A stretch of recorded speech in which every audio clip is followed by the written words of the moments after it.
We've got... That's it now. I've never prayed, but tonight I'm on my knees. I need to hear some sounds that recognise the pain in me. I let the melody shine, let it cleanse my mind. I feel free now, but the airwaves are clean and there's nobody singing to me now. Good evening, ladies and gentlemen. We are now floating in Screamacelica. My name's Kevin Graham, and after he passed the breathalyzer test, I'm joined by Boyce. Boyce, what's happening? How are we getting on, mate? Not too bad. I like the choice for this week. We're a wee bit rushed, so we're just going to share an album this week, Kev, aren't we? So it'll be quite interesting to share views on what is an all-time classic. It is an all-time classic album, and also hopefully it'll take a wee bit of entertainment before, obviously, we're competing with a Champions League qualifier tonight. Mm-hmm. So the pre-match will be on straight after us. So we'll be getting shoved out the door extremely quick, like a fat pub landlord shouting last orders when he wants to go home on a Sunday evening. I've got something to ask you, Boyce, before we get into this game. Right, man. You're the doyen of fashion in the ACSOM team. Is it all right for me to do this podcast in flip-flops because it's so hot? You're not wearing socks with them, are you? No socks. Oh, no, I get it, man. No, flip-flops are all right. Sliders sort of things, aye? No, Havaianas, mate. It's again what I mean, eh? So you crack on with them, Kev. That's fine. The album that we're going to be talking about tonight is the Verve Urban Hymns.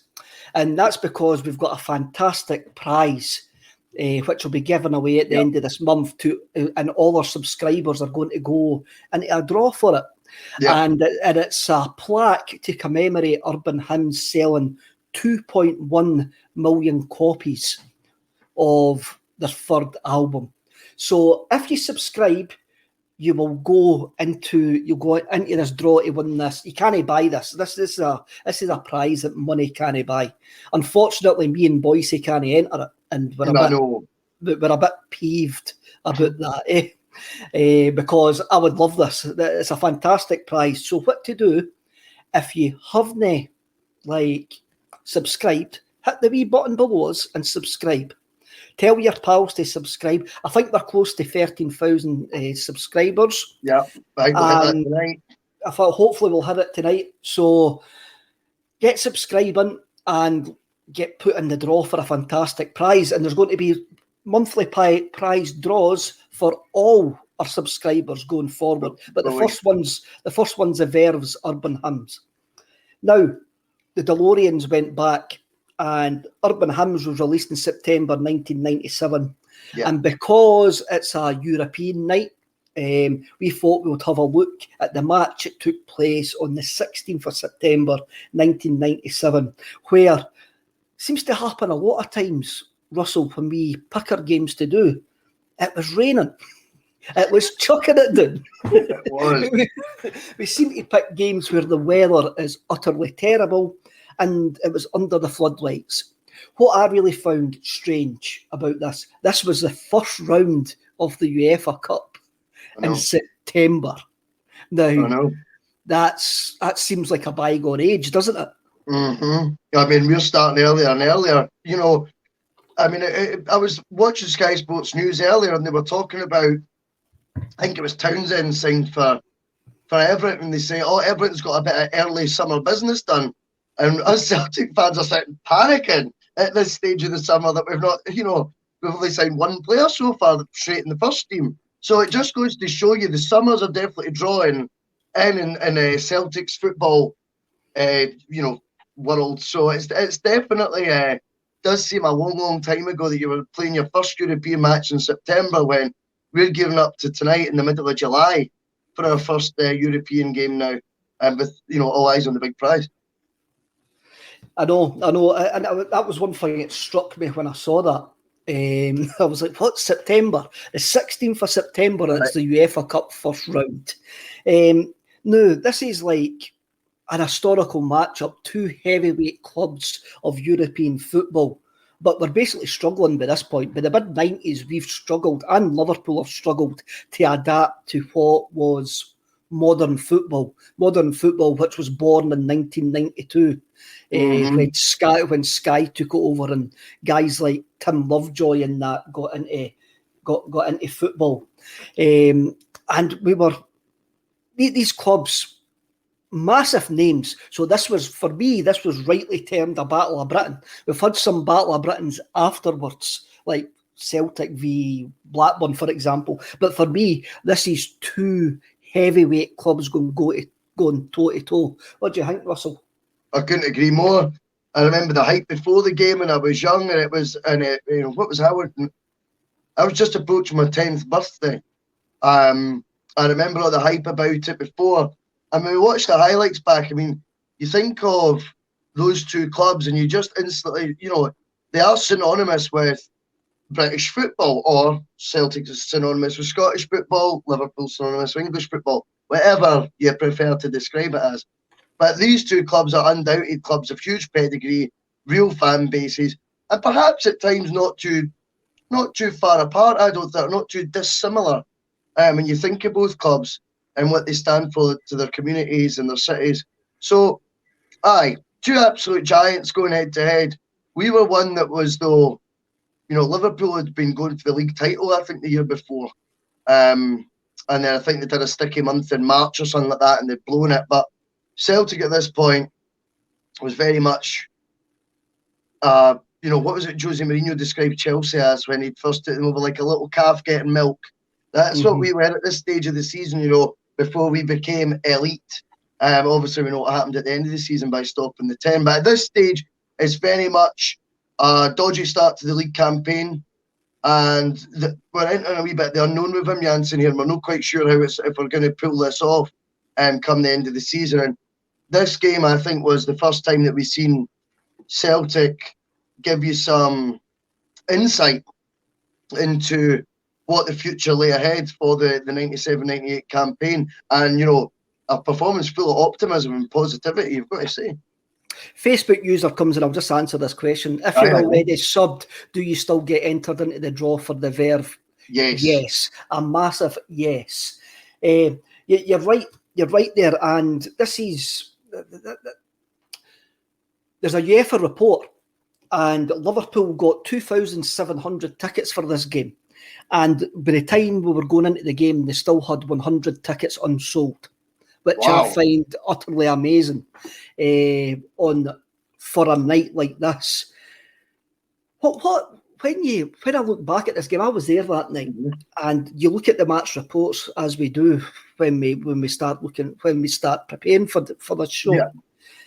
I think this is the first match where the famed Celtic European experience atmosphere was first mentioned. The rebuilt Celtic Park, and we still had the temporary stand down at the Celtic end. I'm going to call it the Celtic end because I always will call it the Celtic end. So you had like the mentions of there's mentions of the pre-match atmosphere. As the game goes on, it says the Celtic crowd drove this team on, because as you say, this is probably Wim Jansen's finest moment in the first couple of months, and it's probably one of our it's probably one of our best performances that whole season that night. So do you disagree with that? Do you think this game was the birth of the modern European atmosphere, which is so fabled and renowned over Europe? I think you've got a good point there as well, because when you contrast it with our other sort of European forays of the 90s, this game sticks out like a sore thumb, let's be honest. It's the one where we'd had a lot of disappointing results over the years against clubs not as glamorous or whatever. And yet, when we get on paper what looks like as hard a first-round UEFA Cup match you could possibly dream of getting, we actually completely step up to the plate. And suddenly, the mood changes, Kev, and suddenly you start thinking, bring on the big boys to Celtic Park, because we can get them, our team, to just go that extra 10% when we create that atmosphere. And that might be what we need against the big boys. And you're absolutely right. I think when we talk about Wim Jansen's, obviously his tenure there, this was a glimpse into what he was going to achieve that season with us. But as a fan base, we got a glimpse of what was about to come, what was around the corner really in the next couple of years in terms of European nights at Celtic Park. You know what I mean? I'll read the team out to you. So the Celtic team that took the field that night was Jonathan Gould, Tom Boyd, Stephen Mahey, Jackie Mack, Alan Stubbs, a certain Mr. Larson, Craig Burley, Reggie Blinker, who was replaced by Phil O'Donnell at half-time, Simon Donnelly, David Hanna and Morton Weghorst. Now, when you look back at some of the names on that Celtic team, there's some guys who some people would rather forget played for Celtic. David Hanna being one. He actually played somewhat deeper this night. I think he almost played in a back three at one point. He was playing that deep. Again, you look at that team, you've got Gould, Boyd and Mahey. What's your thoughts when you see that team back written down? I think it's a sign of where we were at that time as well. Like we've spoke about, there was more of a European sort of flavour in terms of nationalities in the squad beginning to become the norm.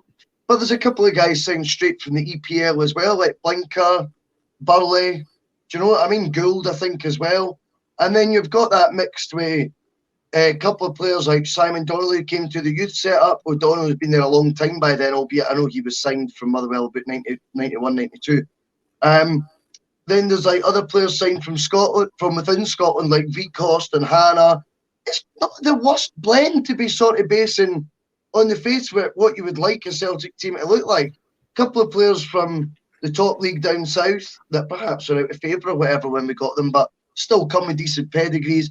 Quite a few foreign internationals. Then you've got your more sort of homegrown players that have been signed from within the SPFL. I don't think it's. I quite like the balance and the blend of the makeup of the team. And on the subs bench that night, obviously Phil O'Donnell comes on. You've got Gordon Marshall, Tosh McKinley, Malky Mackay, Andy Tom, Enrico Annone, and Stuart Gray. They ended up being the unused subs that night. The Liverpool team, David James in goal. Mark Wright still playing for them as well. Mark Wright still playing for Dominic Matteo, who went on to get a couple of Scotland caps. You've got McManaman. You've got Paul Ince. That would have been after his Inter Milan spell. He was Man U, Inter Milan, then came back and joined Man United's rivals Liverpool. I think he might have only signed that summer. Carol Riedler. I always loved him.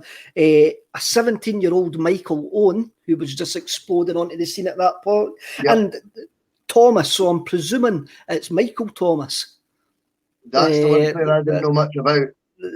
Michael Thomas, who is forever known. I could get my Thomases mixed up here, so somebody in the comments can get me right here. I'm sure Michael Thomas scored the winning goal for Arsenal in 1989 at Anfield. I'm sure that is the same Michael Thomas.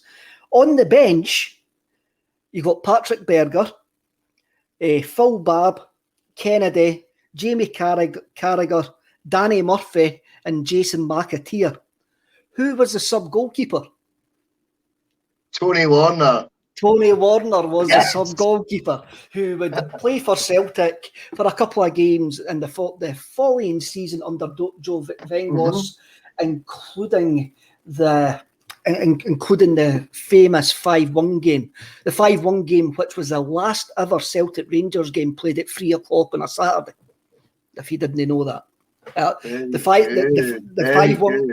5-1 game wasn't live on the TV. It was 3 o'clock on a Saturday afternoon. So because Celtic Park's still getting rebuilt, there's 48,000 there, 48,526. And right away, Liverpool show they are the better side. Overall, they've got far better quality. And in the 6th minute, McManaman plays in Carousel Riedler, who puts a great ball through to Michael Owen. And basically, our defence is all at sea. It's like a knife and butter.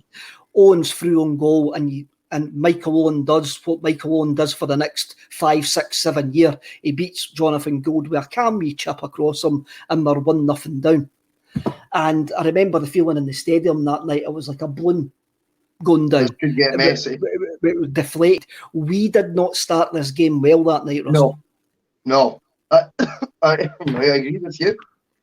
But I thought the maturity of Owen's finish, see, when you forget, you watch him, the best compliment I could pay his finishing there is I've completely forgot until you said he was 17, that he was only 17 there, such is the nature of the finish. That's done with a real calm head. And you're absolutely right. I think the way the game started is Liverpool's took control early bells, and we're a bit rattled because there's been a lot of hype about the game. There's an amazing atmosphere. And when it's not been going to plan, we've not dealt with that particularly well. Our defence at sea, you must be joking, Kev. Paul here comes in and says, our defence at sea, you must be joking, Kev. Well, there's sarcasm in that. Our defence has been at sea probably ever since I've been watching Celtic, apart from, especially in Europe, apart from maybe under a wee spell under Martin O'Neill and Gordon Strachan. Archduke comes in and tells us it is the same Michael Thomas that scored the last-minute winner. Good knowledge. Nice one, Archduke. For Arsenal, who created Fever Pitch, because that's what the whole book Fever Pitch, where Nick Hornby is based on, that winning goal. We could have been out of this too. I've brought up the wrong comment there. See, this is what you get when I'm trying to do two things at once. You're getting there, mate. Don't worry about it. You're doing good. We could have been out this tie in the first 20 minutes. Yeah. Liverpool absolutely destroyed us in the first 20 minutes. And it was interesting reading the players' comments after the game. They admit that. They admitted that, but it wasn't until half an hour in the game that they decided to get a foothold into the game and started to play. And I remember at that night, I was glad to go in at half-time 1-0 because we had started to come back into the game. So just after half-time, 53 minutes, wee Jackie plays a 1-2 with Craig Burley. There's a bit of a stramash in the box. A ball breaks to Jackie and a left foot finish on the half volley into the top corner. It's a fantastic finish from a player who is not known for using his left foot. It was a fantastic finish. I've got to say the 1-2 by Burley was absolutely awful. The pass from Burley, I mean, I don't know what he's trying to do there. He sort of dinked it in at waist height. And the only way that 1-2's actually worked is because the defence is as baffled as Jackie McNamara is when the ball comes spinning round the corner at waist height at him. But it's caused enough confusion for there to be a wee ricochet, and the quickest thinker at that moment in time was Jackie, and the execution's outstanding with the left peg. But I like the way, you forget McNamara. It's easy when you think of players that were at Celtic for years. Like, I think Scott Brown, when you mention his name, you think of his most recent couple of seasons. Do you know what I mean? And then you'll see footage of him under Strachan skinning folk and that, and you'll be like, hey, look. And see the way Jackie's just slaloming up the right, zigzagging, ducking, diving. Oh, it was brilliant. And with a fair bit of pace about him too.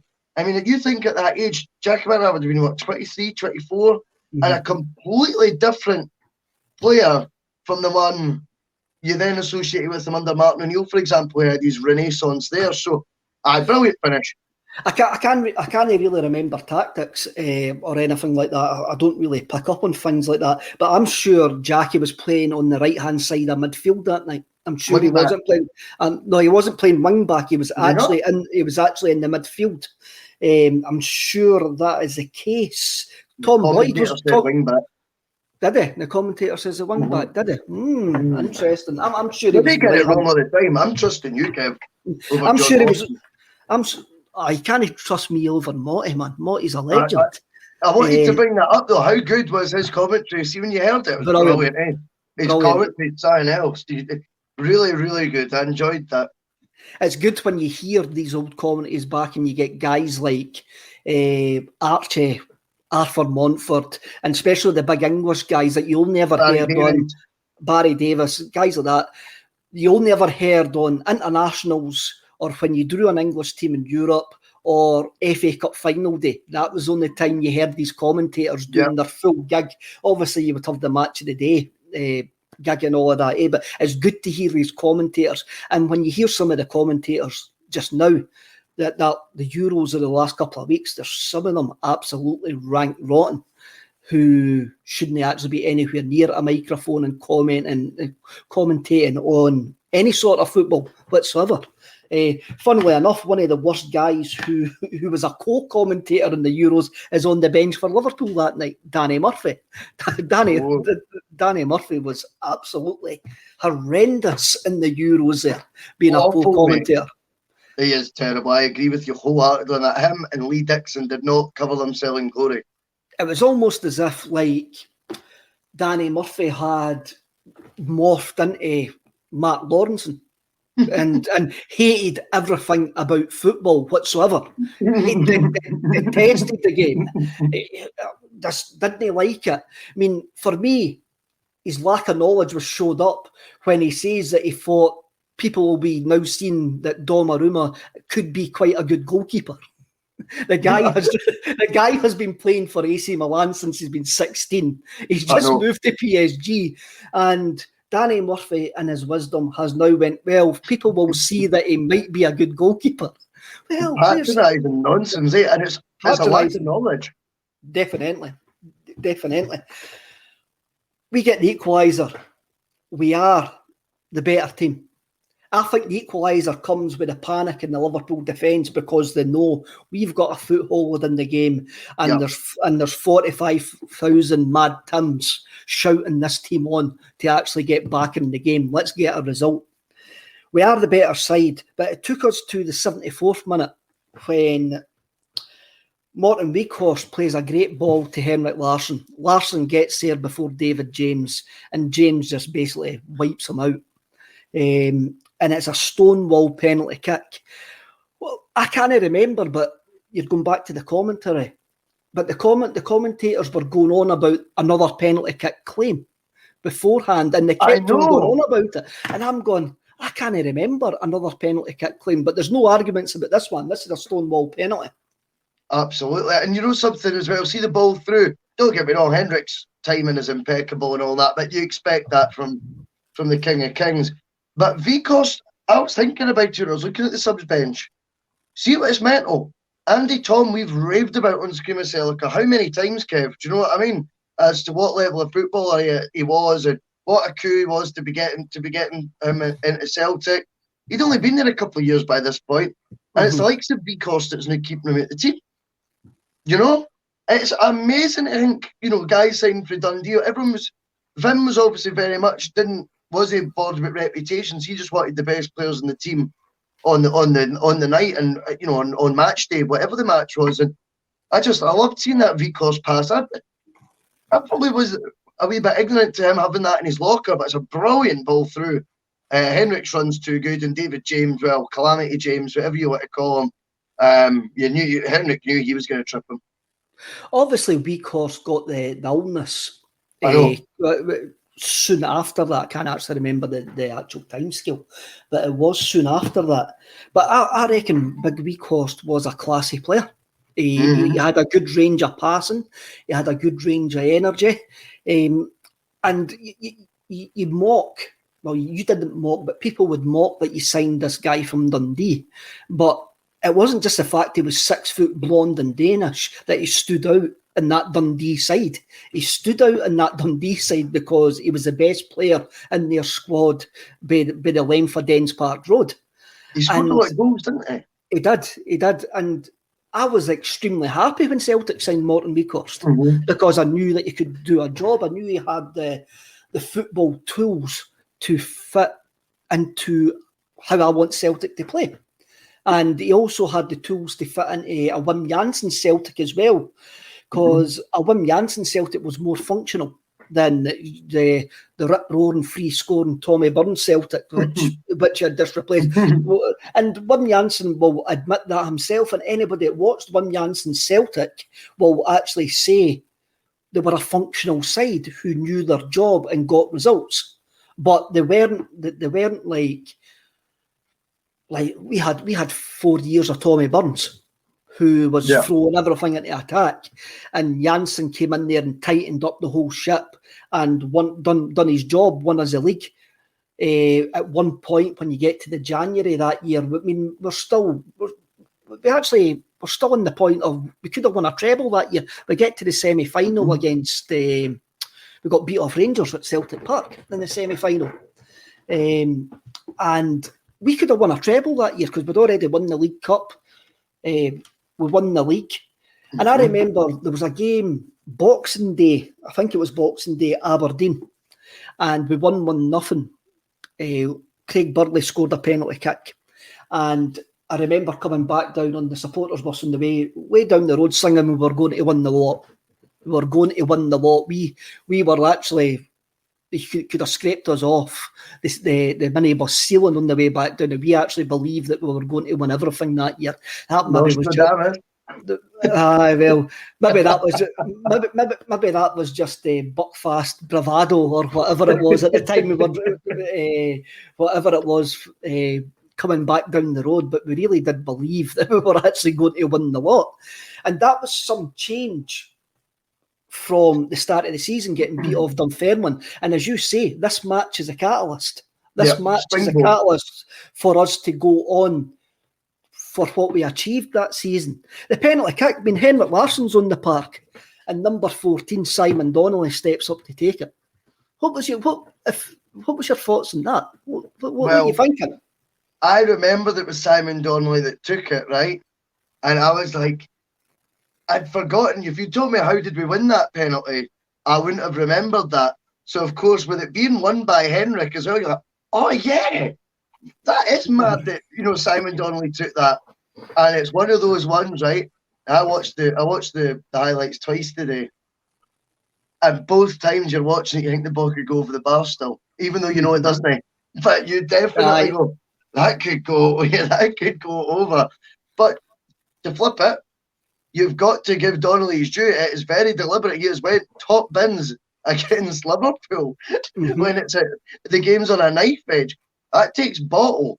And Simon Donnelly at that point, again, like McNamara, would have been 22, 23 years old. It would have been, yes. So I just think that was class that he had the bottle to do that in such a manner. The reason reason players put penalties and aim for the top corners because no keeper saving them if you put it there. But it's high risk, high reward when you're going for top bins because firstly, if you miss, there's a good chance you've missed the target and therefore there's no rebound opportunity or anything like that. Do you know what I mean? But if it is on target, it's a certain goal. Would I have the bottle to do that? I'm not sure. Archduke 8199 says Morton was a very elegant footballer. It was that. And Jed Sweeney says Morton was a goat of a player. And I'm not going to disagree with that. Brilliant. What you've got to remember, you're saying gone top bin.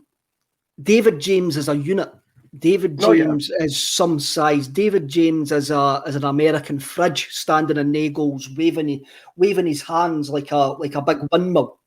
So Donnelly's probably known that he's going to move, and he knows that he says if he goes the right way, I've got to get height on this to actually get it by him. And what I loved about Simon, the fact that he's got the number 14 on, when obviously squad numbers are coming into play, he's got the number 14 on.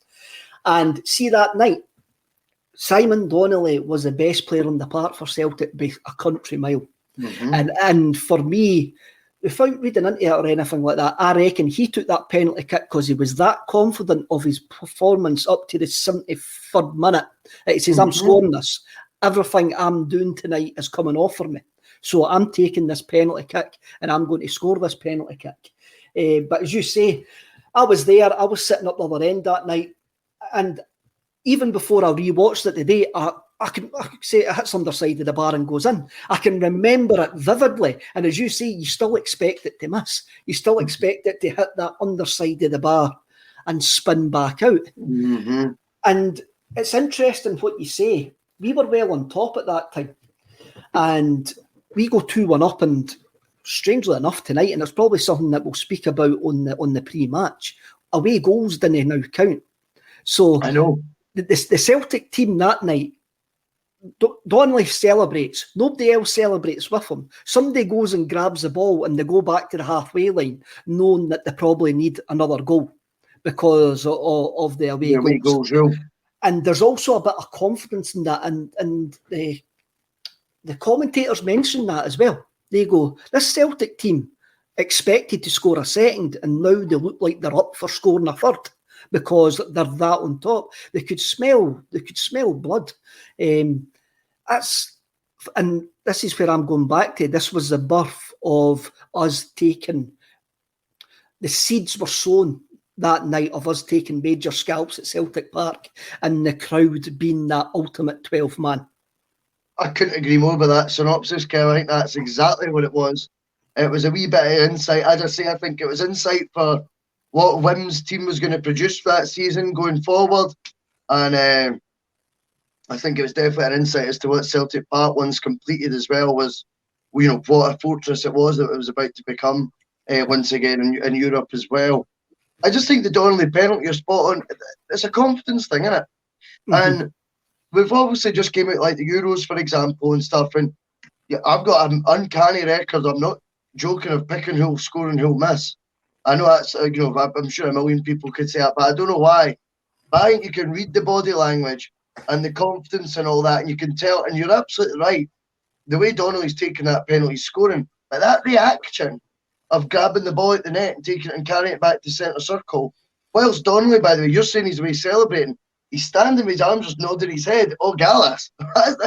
So before you know it, if you're looking about, Liverpool's seeing a team in a rush now to get the ball back and play because they think they're going to score again. You've got the wee guy who's having, as you say, the game of his life, with his hands aloft, swaggering away, just walking to the fans, and you've got a crazy volume now coming from 50,000 fans that is extremely vocal, volatile, in the zone. Everyone's in the zone, and it's at that point. I think that game could have went another way. That could have turned into a really a famous result. Do you know what I mean? As opposed to it being a near miss. It could have done, and that probably brings us back to the equaliser. And when you look at the equaliser, Liverpool start this in the 90th minute of the game, playing the ball around their back, across the back line. They are happy with 2-1. They make no attempt to hoof this ball up the park, and they're just playing the ball inside their own 18-yard box. And Celtic are not pushing. Celtic are not doing the high press. And they roll the ball out to McManaman, and he must be about, say, 25, 30 yards from his goal. And he basically runs the length of the field unchallenged to the edge of the 18-yard box and curls in a fantastic goal. Now, when you read the press clippings and all that, say it's one of the greatest goals ever scored at Celtic Park by an opposition player. He wasn't challenged. There was not one challenge. There was not one challenge, meaningful challenge. Now, I saw on Twitter today that somebody says, are we going to have a 15-minute rant about Morton Weghorst not challenging McManaman when McManaman puts the ball round one side and goes round the other? I'm going to give Big Morton a free pass here. He was nowhere near McManaman to actually put in any sort of challenge whatsoever. McManaman is by him before there's even any reaction with that. If you were going to blame anybody, you've got Stefan Maie, who comes out half-heartedly and then decides to back off again. And you've got David Hanna, who's the only Celtic player to get within 5 yards of McManaman, who doesn't actually pull him down. And for me to actually blame Weghorst, when you look at the goal again, Weghorst hasn't got the opportunity to bring him down at any point. But when I watched it back, because I knew I'd seen that tweet as well, and I did chuckle, I'm not going to lie. When I watched it back, I thought it was Alan Stubbs that was kind of over it as well at the edge of the box, and he sort of sticks a leg, and you contrast and compare that with what we're about to get in these sort of European nights, when you will be coming up against players of the ilk of McManaman, who goes on to win the Champions League and all that. And what we then seen 3-4 years later was Jos Verhaeren, Johan Mialbe, Balde launching themselves at these not sticking out legs, going side on. And so he didn't even want to let them get the shot. The amount of times you used to see, even not just one of them, but a couple of them at the same time, big, huge units, spreading their legs and sliding out as fast as they could to try and get close the angle as much as they could. And they would have took the ball in the chin. We looked very tentative. We did. We looked knackered. And Stubbs should have, as you quite rightly say, Stubbs should have attacked the ball. He should, as soon as McManaman gets to that 25, 23, 22, 21 yards, Stubbs should be going, it's a waste of time me backing off any longer. I've got to go out and stop this player. Mae, when he goes half-heartedly out, then backs off, gives McManaman that push to keep on going. If Mae goes out and, like the madman he was, horses him into orbit like some wannabe Elon Musk, then it's all good. Mae gets the booking and we carry on. If Hannah brings him down with a rugby tackle when he's at 25 yards from goal, yes, they might have scored from the free kick, but you're not allowing them a free shot in the 90th minute of a cup tie. Exactly. And when I saw that comment today about Weghorst, I'm going, I don't think Weghorst is the one to blame here.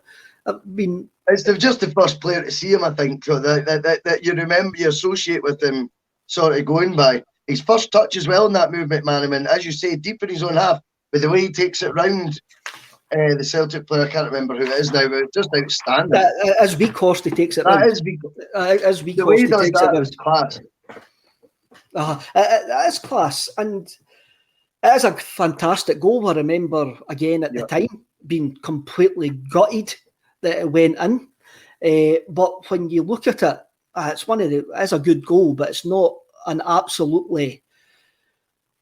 The distance that he's travelled shouldn't be allowed, but it's impressive that the distance that he travelled, at the speed that he travelled with the ball under control. That's why Barcelona, a couple of weeks before, had bid £12 million for him. That's how he ends up going to Real Madrid, because he had that in his locker. But there is opportunities for the Celtic players to have the old Italian gamemanship and just take them out of the game. Take the free kick, take the booking. What did I say at the start? I mean, I just think that's Wim Janssen's little cow, or whatever it was, the Mourinho expression was, and there's still a wee bit of naivety there, eh? Definitely there was. Again, it could have been effort, it could have been fitness which kept the players backing off. But I'm sure when they got back into the dressing room, there probably was an inquest of why did we not stop him. It was a fantastic night. It was one of these, when you look at the papers the following day, the Battle of Britain tag, and Celtic do Scotland proud, and they stood up against their more richer foes. And you do like a good Battle of Britain, don't you? You do like a good. You do like a good. I loved a couple of years ago when Man City came, and everybody expected Man City to trouse us, and it was 3 each. And again, that was another night where there was a phenomenal atmosphere. And you do look forward to these European nights. And Celtic, for me, Celtic Park was born that night. The European Celtic Park was born that night. And it was just unfortunate we couldn't actually get the result in the second leg, which ended up nothing each. And Simon Donnelly actually missed a great one-on-one chance in the second leg. On that point, I'll bring up Frank Brennan, who doesn't really like us talking up Simon Donnelly. Frank Brennan says, Simon Donnelly was only one of the worst strikers. It was my complete misfortune to see in a Celtic jersey. The only other person who was worse than him was the even more pathetic Wayne Biggins. Wow. I think Frank is on the wrong peace pipe there. Simon Donnelly was a decent, great player, and in no way should be ever quoted in the same paragraph, sentence, statement as Wayne Biggins, eh? Frank's nervous about the game tonight, mate. I'm telling you, that's just a wee bit of pre-match nerves coming out, and he's taking it out on poor Sid. But no, I mean, I disagree with that, Frank. I think that's a wee bit think that's pretty harsh when you consider Wayne Biggins, Rasmussen. He was better than the likes of them, eh? He was, definitely. What you've got to remember is he used the Bosman ruling well, and he went to Sheffield Wednesday. No, I'm just having a look at the clock, eh? Is that... Oh, that's 7:10, eh? Oh, I haven't even started talking about Urban Hymns yet. Right. I actually got mixed up there. I thought we started at 6:15. So I was having a look at the clock thinking it was 7 o'clock. I don't say anything. I just exactly. He's done it again. This is great. Right. What we'll do, Russell, is we'll reconvene this Urban Hymns talk at one point. But we'll do another game with Urban Hymns. But I hope that everybody's looking forward to the game tonight. We'll be back in about 5 minutes to actually discuss the game in the pre-match build-up. Subscribe, please, so you can win a fantastic prize to do with the Verve's Urban Hymns. And me and Russell will be back at Screamacelica next week, where we will definitely talk about the Verve's Urban Hymns. So all it's for me and Boyce to say is see you later and come on the cells. Thanks for everybody for listening. Thank you, lads. Cheers, my man. I got the time completely wrong there. Still live.